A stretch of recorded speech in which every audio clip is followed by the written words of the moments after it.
اللہ کے نزدیک مہینے گنتی میں 12 ہیں، اس روز سے کہ اس نے آسمان اور زمین کو پیدا کیا۔ اللہ کی کتاب میں سال کے 12 مہینے لکھے ہوئے ہیں، ان میں سے 4 مہینے ادب کے ہیں۔ یہی دین کا سیدھا رستہ ہے۔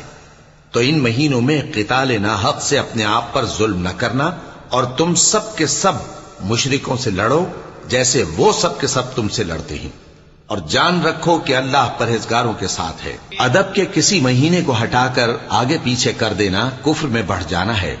اس سے کافر گمراہی میں پڑے رہتے ہیں۔ ایک سال تو اس کو حلال سمجھ لیتے ہیں اور دوسرے سال حرام، تاکہ ادب کے مہینوں کی جو اللہ نے مقرر کیے ہیں گنتی پوری کر لیں، اور جو اللہ نے منع کیا ہے اس کو جائز کر لیں۔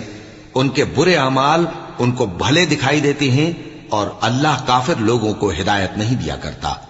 مومنو، تمہیں کیا ہوا ہے کہ جب تم سے کہا جاتا ہے کہ اللہ کی راہ میں جہاد